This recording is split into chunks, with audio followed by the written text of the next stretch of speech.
and I welcome you to the regular called meeting of the Library Board of the City of Pharr on Thursday, September the 19th, 2019. At this time, I would like to call the meeting to order.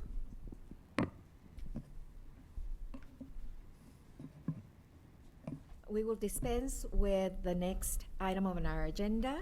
We will go to the next item of our regular agenda in open session.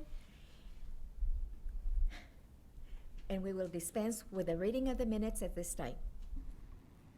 So the next item on our agenda is the presentation of the director's report. Thank you very much. My name is Adolfo Garcia. I'm the director of the Pharr Memorial Library, as well as the director of the Development Research Center, where we have another library. And I'll go ahead and do my report, and I'm going to ask a couple of my supervisors to go ahead and present some of the items that we have to present to the board as well. I'll go over some of the financials, and as far as events and things happening at the DRC, Mike Singletary will take some of your time to go ahead and talk about that, and Santiago will talk about the things coming up with the Children's Department, report on what's current and what's coming up so that you're aware and make our community aware of the great events going on at the Pharr Memorial Library and Development Research Center. So let's get started. At the director's report, we have some pictures.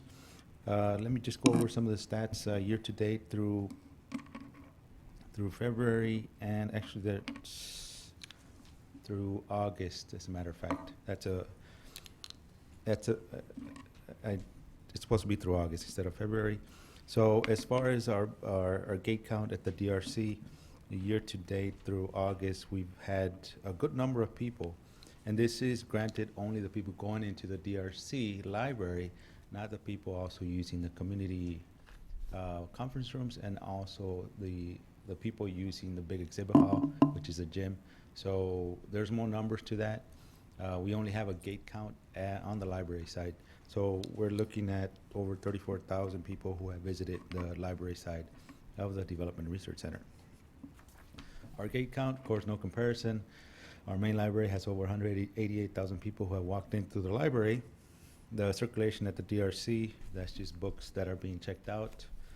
More books have been checked out at the DRC than the amount that we have. Of course, we have kids who check out the books more than once, and other kids who come and check out those books. So, don't think it's a miscalculation. We have almost 20,000 books, but those books get circulated quite a bit. And that's one complaint we've had, is that, well, why did you get more books? Well, yeah, we'll get more books. But because kids have that urge and need to read, they keep reading, and we keep adding to the collection, and we keep running out of new books. I mean, that doesn't mean we don't add, it's just those books get circulated quite a bit, especially children's books. That's where we get a lot of the kids wanting to read. So they are coming to the library. It's picking up traction as far as circulation of the books and material. So those 20,000 books go round and around? Yeah, they just circulate, So we're helping the economy as well. And library circulation, of course, over 83,000 transactions, books being checked out. DRC revenue, this is from the things that the services that we charge for: copying, printing, faxing, all those things that people pay for when they frequent the library, because we have to. It's an added value, but at the same time, there's a cost for that added value, and people appreciate it more when they pay for these services. So we're looking at over $10,000 that they have collected. Library revenues, over almost $74,000 year to date. That's through the end of August. Our end of the fiscal year, September, so this doesn't include the September numbers, which will, it's gonna be a good amount. So I'm hoping to top over 200,000 people as far as the gate count here at the main library, and hoping that at the DRC we reach over 35,000 people that visit our facility. So those are good numbers, in my opinion. DRC has been open 1 year, so it is picking up traction on the library side. And the cafe, this is a record number for us. We've generated over $25,000. What started as just a coffee serving service, we have just like a little cafe where people enjoy one of the best cups of coffee in the city of Pharr. Added value, it's a low cost, and we just want to make sure people frequent the library and they're able to, when they're in there, enjoy a cup of coffee on the first floor, of course. And they seem to like it, so we've generated over $25,000. It's good. That's very good. Yeah, it's excellent. Somebody told me I sure enjoy my Coke at the library because it's only 50 cents. Yeah. May I ask you a Yes. question before we leave this? Have we ever had a drive for book donations to the library from our community? We have the Friends of the Library. They're the ones who take care of all the donations. Absolutely, we receive all the books donations. We do have, fortunately, here in the city of Pharr, we have a lot of people who donate books to the library. Whatever books that can't be used in our collection, we send them over to the Friends of the Library bookstore, and they in turn sell the books, and any proceeds that they get from selling the books, they go directly back to library programming for children's, young adult, and adult programming as well. So that's our direct. So yes, to answer your question, yes, we do have. It's not necessarily a book drive. I mean, we have it every month. There's people donating books to the library. But not new books. Not new books. The only new books that we've had before is Molina Foundation. They reached out to the library at one time to donate some new books, and also we also get grants from the South Texas Literacy Coalition, and the grants are not monetary, but they're books, the value of $10,000 in books. So on a yearly basis, we do get those books, and we in turn donate them back to the community. Usually every program at the library, a student or kids will leave with a brand new book. Whether it's Dia del Niño, Dr. Seuss Day, during Christmas especially, we give out those books that are new books that are donated by the South Texas Literacy Coalition. And many of our patrons donate new books. Donations are made, and they're good books. Yes, if they're fairly new, then we add them to the collection. There's some rare and books or local collection books that we can't find anywhere else. Those books, we look through them, and if we can put them in our collection and we know they're going to circulate, we do add them to the collection. So I do thank our community for donating those books. And everybody enjoys that cart that you put out to just give those away. They're Yes, awesome. there's some instances where that we already have too many books that we can't store in the library anymore. We do put out books out for free. And audiovisuals. And My husband audiobooks. likes a Louis L'Amour. Oh. All right, well, we'll encourage him to go to the library and check out some more books. Louis L'Amour. That's a Western. Yes. One thing we did have is library card sign-up month during the month of December. So we're doing school visits so that we can promote the use of the library card. We want to encourage kids to get the library card so they can come to the library and check out as many books as possible and use our resources, of course. With that card, they're also able to get into the Hidalgo County Library System digital collection. So with that in mind, there's an added service that you can just download ebooks or audiobooks to your device, and that's called RB Digital. And that's our very own county library. So anybody in the county with your library card can check out those books for free.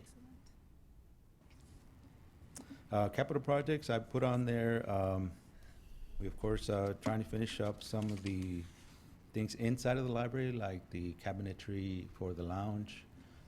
One big project that we also have in hand is at the DRC is a time capsule, and with the residual funds from the EDA that we were able to save money. The construction didn't cost as much as we anticipated. There was some money left over, so we're going to use those funds to finish up those little things that we needed finishing up, and added the time capsule. And that you have a picture of it in your packet, and that's a rendition of what it would look like once it's done. So it's already went out for bid, so hopefully soon that's gonna be, I guess, granted the contract to a contractor, and it should take anywhere from 3 to 6 months to finish once they get started.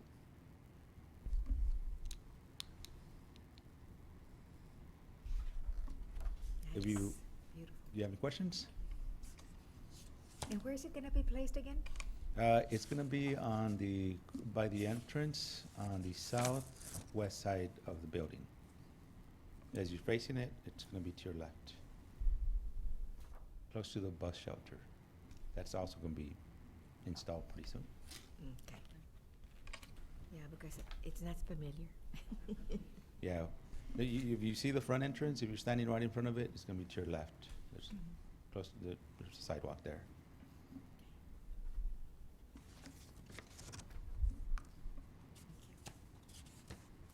So at this time, I'm gonna give up my time to Mike Singletary, and then Carlos, we have an announcement regarding a great program that we have for the month of October for our young writers. And then after that, Santiago will cover some of the great things happening with the Children's Department.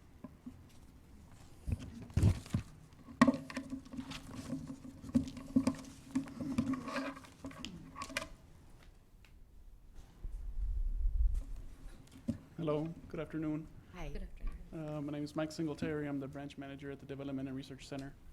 I'm going to go over some of the events held in our conference rooms. These are nonprofit organizations. That window we have is from Monday through Friday, because on Friday nights, Saturdays, and Sundays, the city rents it out for different events for money. So during the week, we have nonprofit organizations. So the first 2 weeks, July 1st through July 9th, we had just 2 organizations, the Mesquite Treatment Center on the 1st and the 8th, and the Pharr Bridge Connect, they had a meeting on the 5th and the 9th. On July 10th, we had Driscoll Children's Hospital, they had their baby shower. That's where they teach expected mothers about nutrition and things like that, things they'll experience throughout their pregnancy. On July 11th, we had 2 organizations, the 2020 census. The city of Pharr has created like a task force to promote the 2020 census, to give a more accurate count as to how many people are in the city of Pharr. And Customs and Border Protection, they had a meeting. So in that instance, we divided the conference room in half, and one side we had the 2020 census, and the other side we had Customs and Border Protection. July 15th, again, we had the Mesquite Treatment Center, First Offender Program. July 17th through the 20th, the Pharr Community Theater, they had a class. They were teaching theater arts in our conference room there at the DRC. On July 24th, we had Vanguard Academy. They had a teachers in service. July 25th and the 26th, we had the Pharr Emergency Management. They had a meeting there. July 31st, we had MHP Salud. They're also an organization that helps, that informs people about health issues and diabetes and things like that. Nutrition as well. In August 1st, we had Customs and Border Protection. August 6th, again, we had the Pharr Bridge. August 8th through the 9th, we had emergency management classes for the city of Pharr. August 13th and 14th, we had PSJA Special Education Department. They had trainings there. On August 18th is when we had our Lucha Libros event. It was, I think it was successful. We had a little over 200 people there. So basically what it was amateur wrestling. And we invited our community partners to have booths all around the gymnasium. So in the pictures you can see, I have the PSJ, they were there recruiting students, IDEA as well. And we had Argelia, our children's assistant there handing out books. So every child that went to this event received a book. And like I said, we had about 200 people, and they were really, they were happy with the event. They liked the wrestling. And since it was like one of the last events before school started, so, you know, it was kind of distracting the kids away from the whole having to go back to school. August 19th, we had a PSJ ISD, they had a training. August 20th, PSJ had a principal academy. All the principals from the school district were there for training. August 21st, we had a Bridge Connect. August 22nd, PSJ curriculum writing, that department had a meeting there. August 27th, another Driscoll Children's Hospital baby shower. On August 28th, IDEA, ISD, they had the teachers in service as well. And August 29th, Vanguard Academy had a teachers in service as well there. So all the ISDs in the area are kind of taking advantage of our conference rooms. Except And- Hidalgo. I'm sorry? I don't see Hidalgo anywhere. Oh, Hidalgo, yes, Hidalgo.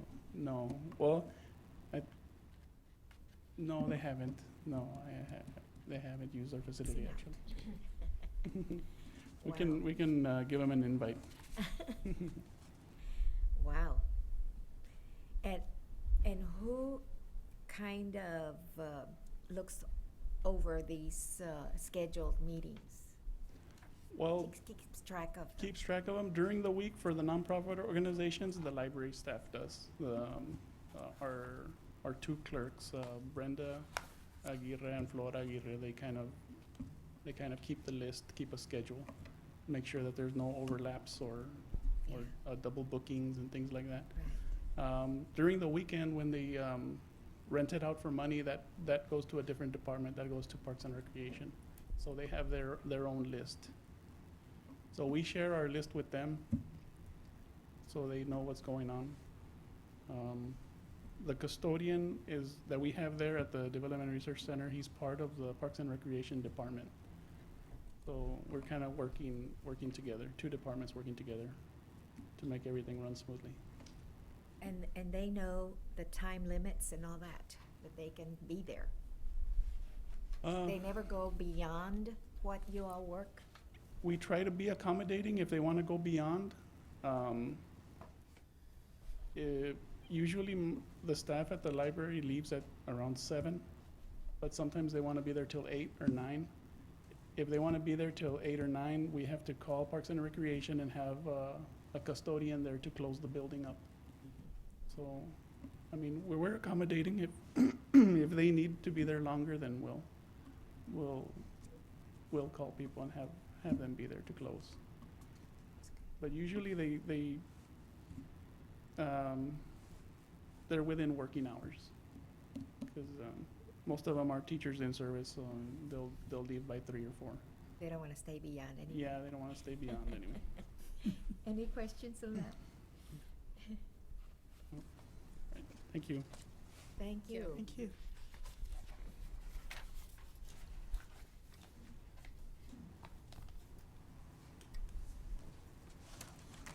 Good afternoon, board. My name is Carlos Alvarez. I'm the reference supervisor here at the Pharr Memorial Library. Today we're going to be talking about the 5th annual Far From Normal writing contest. It's a 5th annual contest that we have here at the Pharr Memorial Library, where we encourage kids and adults to write a story, a horror story, for the month of October. We will be hosting it, and our sponsors are the Friends of the Pharr Memorial Library, who donated $450 to this contest. We usually go ahead and send emails to the librarians at the PSJ district. That way they can forward it to teachers, especially English teachers, who might want to do a homework lesson plan or something by that means, where students have to write a scary story, and they can submit it and they can actually win cash money. So we have 2 categories. We have ages 6 through 12. So the first place will be winning $100 cash. The second place will be winning $75 cash, and the third place will be making or winning $50 cash. And then for the ages 13 and 17 plus, which it includes adults as well. $100 will be for the first place, $75 would be for the second place, and $50 would be for the third place. We just ask that the story that they will be writing for the contest is not something that we already heard. It's not something that is already published, a movie or book. It has to be original. So that is something that will encourage kids to write or to do some type of literature that inspires them to do something scary for the Halloween and not necessarily see it as something like homework. And the reward would be money at the end of the day. So a lot of kids would want that to buy whatever they need or whatever they want, as such as technology nowadays. We also, the inscriptions are open. You can forward them to me at carlos.alvarez@pharr-tx.gov. The inscription started, or the contest started September 7th, and then we'll be going through October 25th. So on October 25th, we're going to be choosing the winners during our haunted house on the Friday. Anybody is open to participate, and we encourage people to participate. The contest criteria, it has to be original, like I said, unpublished. It has to be in English as well. No excessive violence or any foul language is accepted, or that will be a point of disqualification on that. The minimum words for the essay would be 200 words. So it's not too many. It's about 2 pages, especially if it's double spaced. So we're really encouraging everybody to participate on this. It's free. You don't have to pay anything to enter the contest. You just have to email it to me. We will have different people from our department and from the Friends of the Library who sponsored us reading through the stories and grading them and see which ones would be on the final 6 for each, or final 3 for each category. So I mean, this is the 5th annual. We've had a excellent turnout on the past years. So we hopefully we hope that this year will be another success for the contest. And who are the judges, and who selects the judges? Well, the judge. Well, It's a yes, secret? it's a secret. Sorry. Usually, it's the supervisors, and then we also do some of the staff, and some of the friends of the library who sponsored us this year and every year. But if you like, we can invite you over so you can read some of the stories, because even though they're young kids, they come out with really good creepy stories. So that's something exciting to read about, and something exciting to look forward to. And what do you do with the stories after you select them? Well, and some in the past, the winners have been we have done like a little video telling the story. So we would do a visual, and we would be describing the story, reading it in the background. So we make it seem like a little story, like a little cartoonish story, explaining or visualizing what the student is trying to get across the scary story. Nice. So And who does that? us with Julio as well, Julio from our department. I have somebody that can help you. That would be awesome. I mean, any help they could do us. Very good. Yes. Do you So have the students read their story orally? what was that? Your students, the ones that do into the contest? Well, in Do the they write, do they do it, let's say the top winners, or, yeah, it could be whoever, you all decide, the committee decides, to read it, because sometimes when they read it, there's so much. yes, they put that emotion into it. We haven't, but we can. That's something we can do this year. That would be pretty Be exciting. awesome. And yes, I feel like you need to publish them somewhere where people Exactly, can get more see what they can recognition. do. right. Or Yes. send them to the schools and maybe have a ceremony or something to make them, To make you it know, go more, farther and give them Right. Yes. hope that to they be can be writers. recognized. Yes. It Yes. can be That's done. something definitely some good input that we can do and work with this year, with this contest. Mhm. It's That's exciting. wonderful.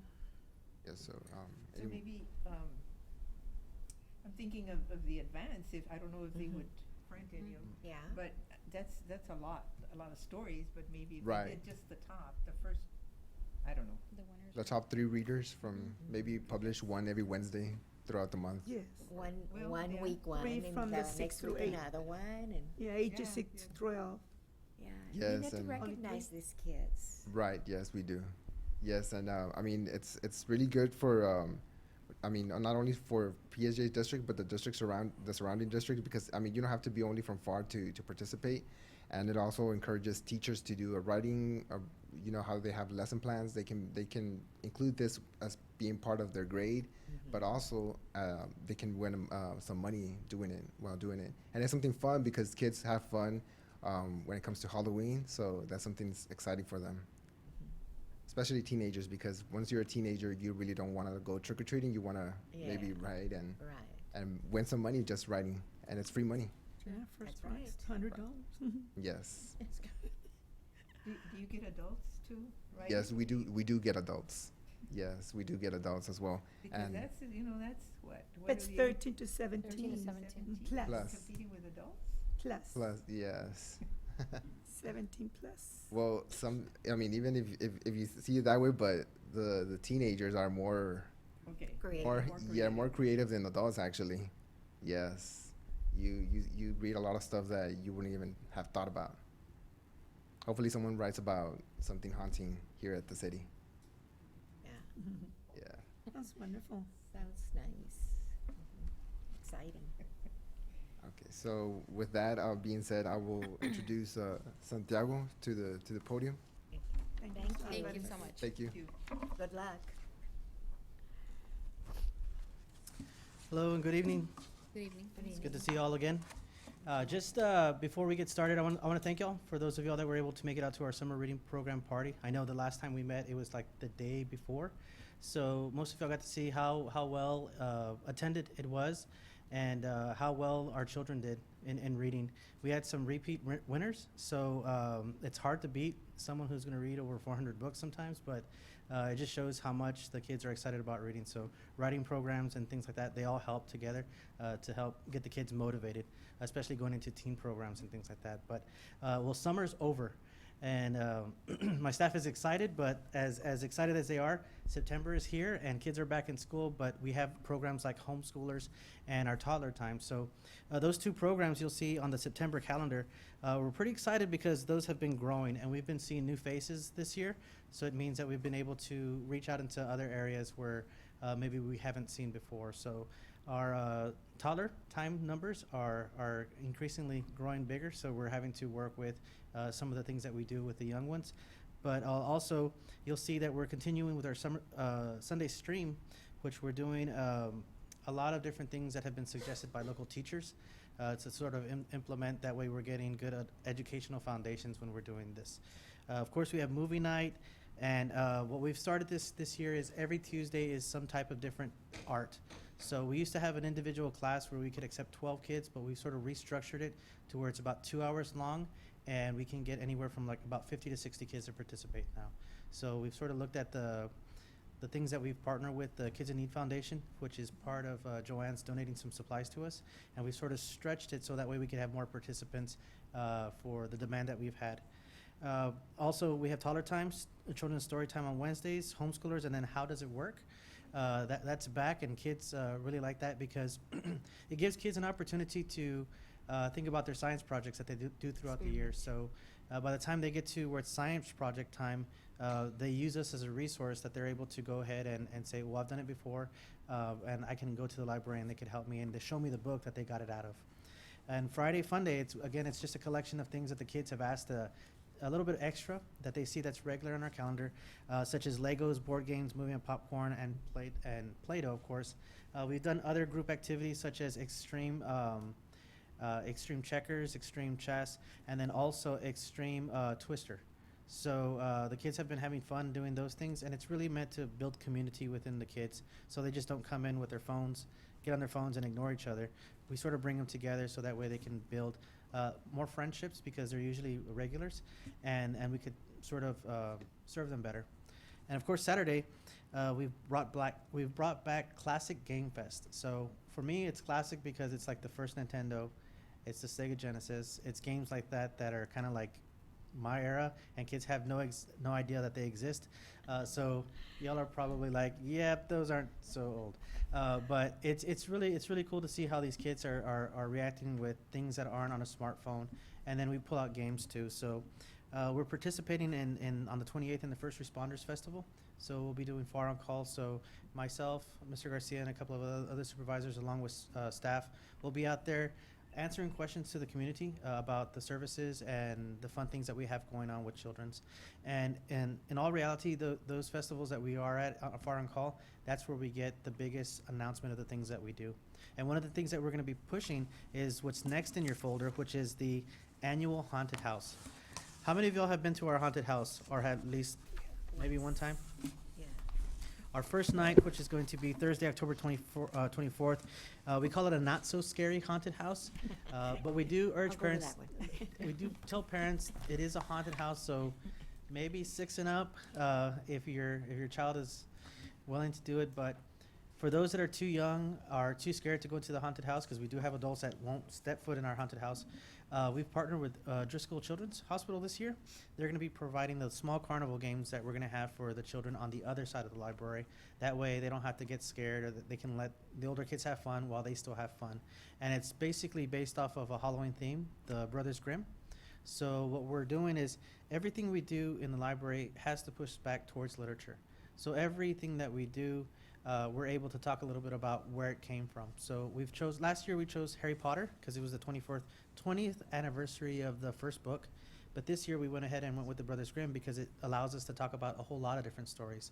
And on the Brothers Grimm, not only did they produce this, they took oral tradition and put it and assembled it kind of like a potpourri of stories. They didn't actually write the book, but what they did is they assembled them from oral tradition. And then we go on to say that this is not actually their even most significant work that they've done. So we talk to children about the things that as authors and as collection developers that they've been able to do for history as far as literature. But the 24th is going to be the not so scary, and then the 25th is going to be the way too scary.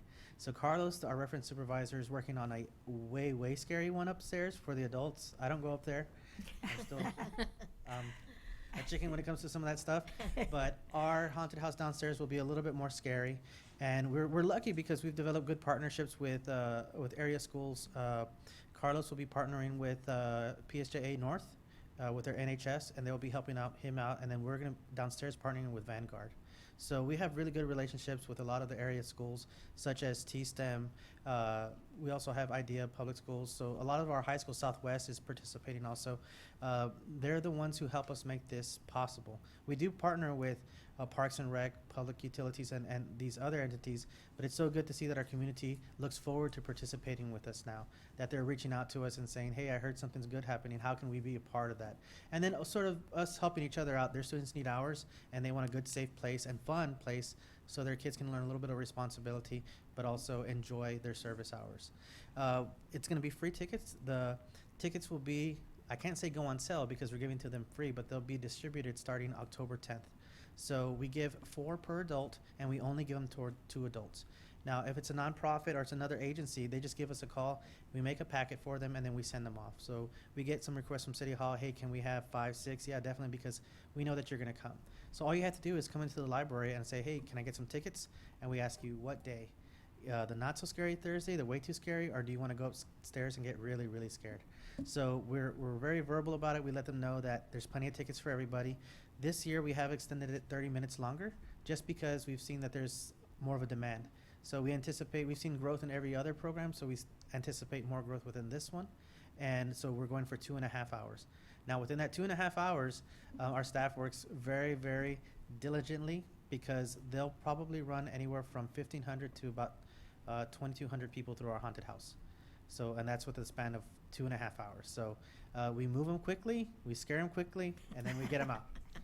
So scare them quickly and then move them on out. So it's a good thing. If you'd like to tour it before it gets too scary and the lights turn off, we'd urge you just to come by.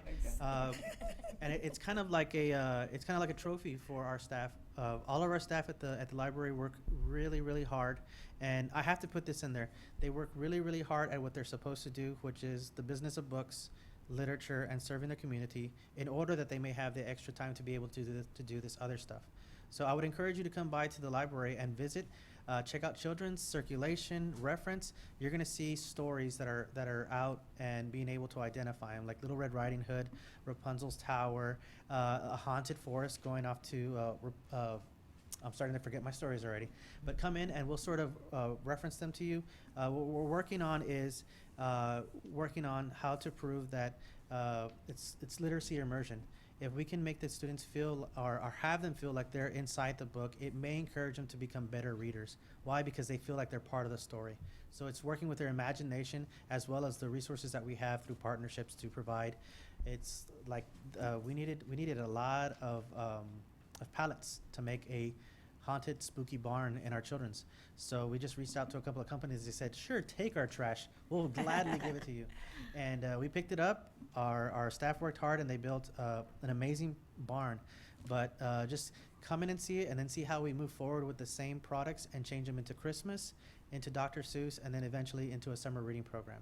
So the idea is also to teach the kids that, look, we learned all this from books, and you can too. So I want to encourage you to come out to our haunted house. It's going to be amazing. They're going to be announcing the top story writers on those days, and then you'll get to see a lot of our community that sometimes doesn't come to our children's events because they see them that maybe their family is not that young anymore. But then you'll also see some of the similar faces that you've come to recognize at our events. Do you have any questions at this time that I might be able to answer? Seems like very exciting things happening. I went through the department. You guided me, and so did Mr. Garcia, and it's just awesome what you all have done. Just totally awesome. It's amazing how Yes, creative. it's so You have talented. so many creative people. at the Definitely. library. And it's such a good idea to include students from the other schools. I think that's beautiful. Yeah, it's really, I think it's really good for the students because it gives them a little bit more real life experience. And it's not giving them sort of grunt work, which they usually find when they're looking for volunteer hours. We'll go pick up trash here, go to pick up trash here. We're actually able to teach them how a library works, how the Dewey Decimal System works, why does it take a little bit longer to get a book sometimes, or what is a library-bound book. So I just spoke with one of the representatives from PSJ North, and she was really, really excited to say, you know, I always like sending my students there because they always come back with information. And for us, that's what makes us excited about Right. that we're helping the students out. He also mentioned to me that a group of our staff members are going to be making a presentation at TLA, one of the main conventions. Yes, that's what we're working on right now. And we're working with media to come and make sure to document everything. We've been taking pictures of because there's a lot of libraries that are moving forward with new approaches to literacy and seeing how they could do different things to meet certain needs. We have seen that there's libraries moving forward with autism, and we've been searching into that to see how we could better serve our community with special needs. But then we also look towards the students that may need a little bit of bump of excitement to help them feel like they're part of the book.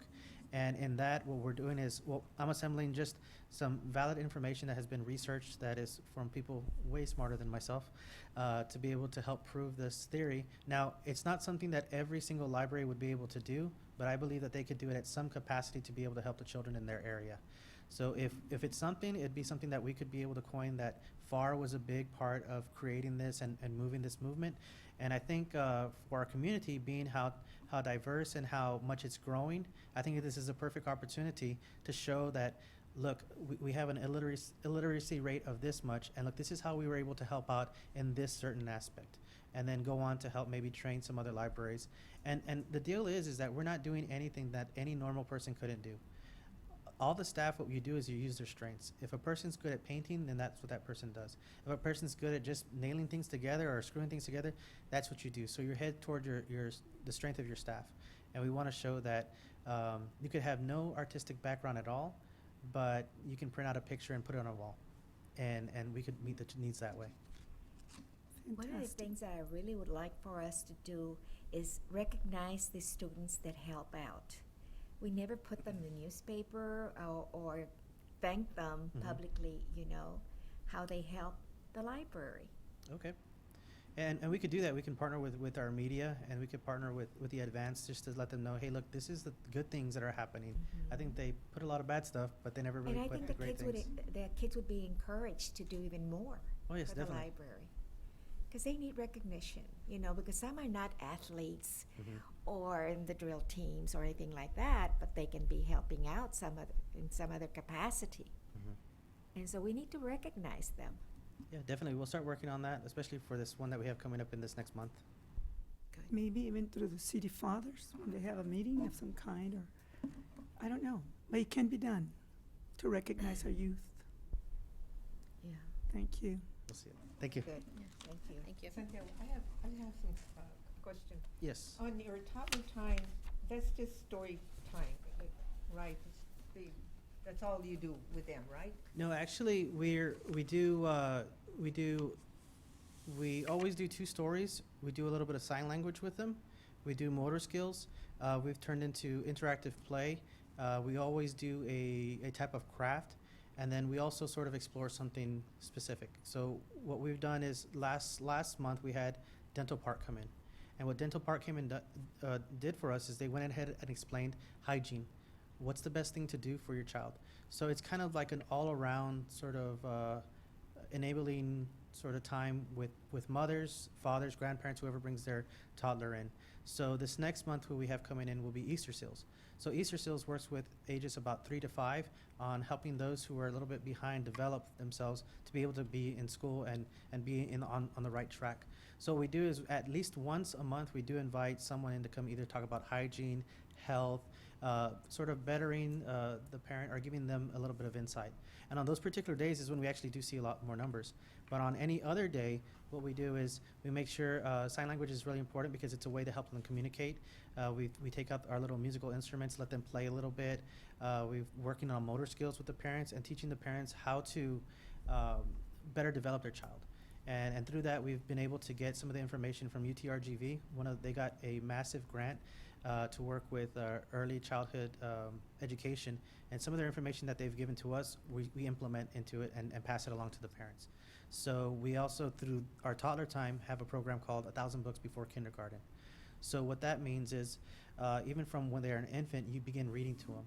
So we teach parents that positive interaction with children actually helps them on later on, because every positive interaction they have sort of sprouts a little root or a little stem inside their brain, and those stems actually create intelligence, or allows for intelligence to be developed. So we do a lot of research, and because like I said, we're experts, that may not be our expertise, but we seek out who could be able to come in and help us explain that to parents. So we're really trying to develop a full program where parents just don't say, oh, well, they just read there, or they just go to play. No, we really want parents to be invested as much as we are in helping their children. And the baby starts learning when they're in the womb. In the womb, exactly. It's awesome. You used to have groups from early childhood programs. Do you still do that? Do they still come in? Now, I don't know how it works with the district, because now they're part of the district, like the 3-year-olds but you used to have, before, wasn't there, with the county, what do you call the early? Head Start, yes. Head Start, They thank have you. a massive day. What day do they do that, Mike? In April, right? Yeah, they sort of host a big festival or fair, and they hosted that at the DRC the last 2 years, correct? And they sort of take over the whole place. But then we still do host. We get quite a bit that come down to the DRC for a special time where we do a puppet show, we do the games, and it's almost like toddler time, just a little bit more mature for them because they're trying to get into more of a controlled environment. We do still have them come down actually come up sometimes, right, to the PML, to the Pharr Memorial Library, and then they still visit the Development and Research Center. So we still get a lot of those on there. What I have to explain to people is that whatever you see on the calendar, that's not everything that the Children's Department does. Because like Mr. Garcia mentioned earlier, we do have like the library card sign-up months. So this is sort of what all the public's invited to, but we still do have a lot of Head Starts, a lot of the pre-K3, pre-K4 that come, and if they're not able to come, we actually go visit them at their school. We sort of want to be sort of open and able that everybody, especially, can get a library card. That's one of the biggest things that we want to make sure, that everybody has access to free books. You have not mentioned food programs. Everywhere you go, everything you see, periodicals, books, shows on TV has some type of a food program teaching the parents how to cook so that the children do not get obese or themselves. You know, I just wondered if you had any of it planned. We had one come in right before the summer ended. Carlos was able to invite, what group was that, Carlos? MHP. And what they did was they came in and they Yes, I taught remember. healthy lessons with parents. And we also do it, of course, during the summer. And then we also periodically have the food bank come in and give little tutorials. That's good, so you have it ongoing. Ongoing, it's based on the availability of the programs that we're able to have come in. We want to make sure that, like I said, we're getting those who have the background and the certifications and knowledge. That way, when they pass on the information, we know it's absolutely correct. Yeah. Because I'm not the epitome of health. We can get in trouble if we give the I wrong can't tell people to eat information. healthy. That's not my forte. That's Yeah. great. On the homeschoolers, how do you determine what you do with them? What session, what? Okay, so with the homeschoolers, what we do at the very end of every year is that we ask the parents, how can we fill in the gap that they're not being able to fill in? So a lot of what they said last year is they would like more popular events. So what we did this year is we actually made a syllabus for them that sort of explains the lookout of the semester. So what happens this semester is that we're talking about on this day of history, like since they did not meet last week, we talked about a little bit about September 11th, and we talked about Jonestown. So we're giving them like kind of like a little mini school. And then we also have them work on an overall project. So what we're teaching them how to do is how to do research based on using books as resources rather than Google. So the first semester they did a significant person that changed the world for the better. In the spring last year they did a significant food that changed the world for the better, and now they're doing a significant event that changed the world for the better. So we're sort of trying to show them how to use library resources to be able to find their resources. So they're going to have a small paper that they do, an oral presentation, and then they're going to have a list of reference books that they actually used. So we were pretty stern on them saying you cannot use Google. For sure you can't use Wikipedia because that's not even a real resource. And so we're trying to teach them how to use the library through that.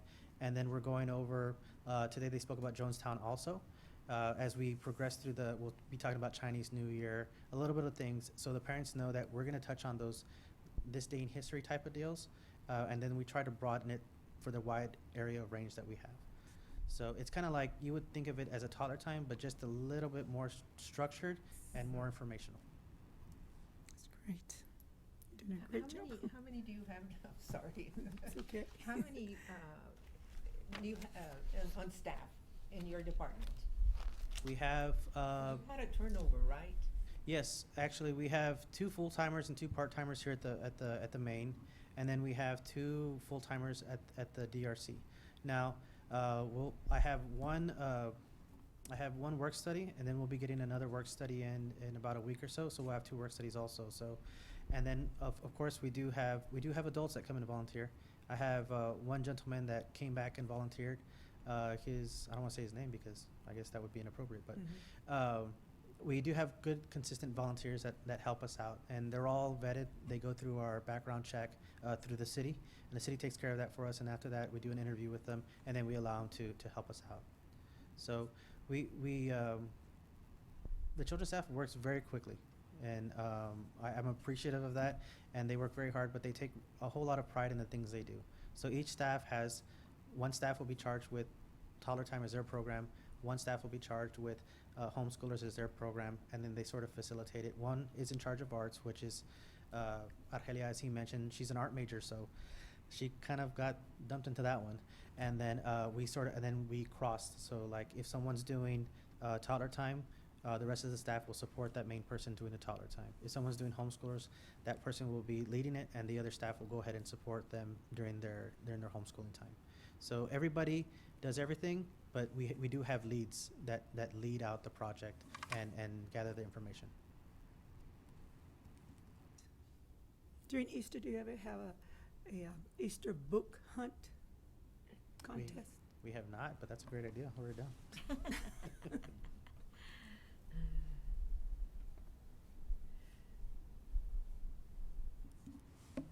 wonderful programs. Thank you so much. It's just amazing. And we have a lot of participants from other cities. Oh, yes, I we do. noticed that.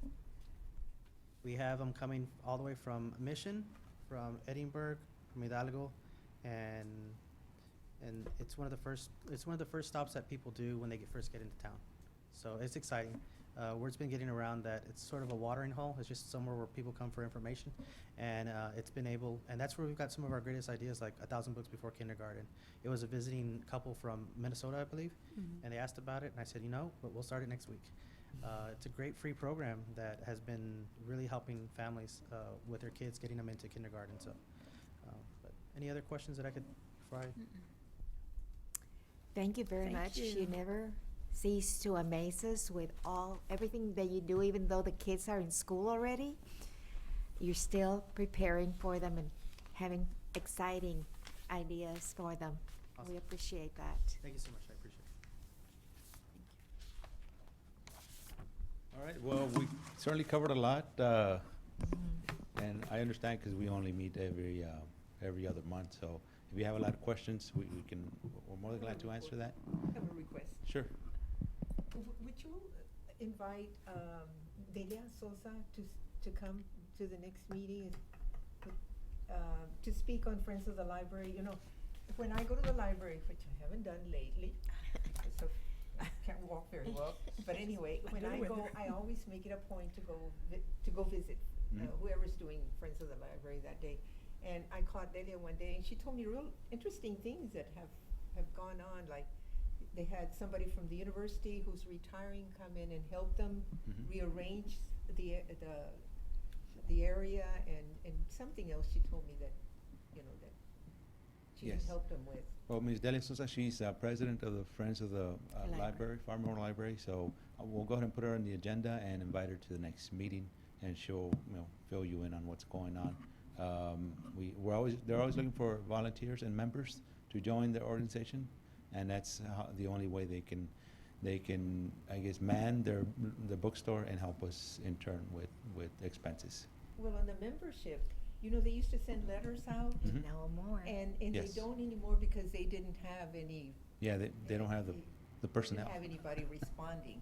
I did. And well, not anybody, I didn't mean to say anybody, I mean, they didn't have that many, so, their dues are, what, $25 Yes, a if- year? I paid mine. For life membership. Life And membership has is a only life- $100, and It's only you're in it for $100. life. But, So I'll have her, I'll put her on the agenda and invite her and make sure she fills you in on the information and the needs of the Friends of the Library, It's a good idea. because they're always in need of they new do members. great work, I mean, They do help with the library. The best way to know about the library is to visit us. We're at 121 East Cherokee, so please stop by. That's what I tell everyone. Do you want to know about us? Visit us. Can we We're have the online as meetings well. out there? So visit us online if you want to book, and if we don't have it, we'll get it for you. So we talked about the DRC, some of the stats that I have. Our budget just got passed today with our city commission. Thank you, city commission, for passing our budget. I think we'll be good for the next fiscal year. And you found out a lot about the children's department and all the other stuff by Carlos in the reference department. Don't forget our great event, the Haunted House. Another thing we're going to be hosting is early election and election day at the Pharr Memorial Library. So if you're eligible to vote, stop by the library starting the 21st for early election. And don't forget the census. Thank you. Thank you. And that's my report. Thank you, Mr. Thank you, Garcia. Thank you so much. We appreciate that. Any other questions? No. If not, do I hear a motion to adjourn? I'm afterwards. I second the motion. All in favor? Aye. Opposed, same sign. I think so. Thank you, sir. Thank you.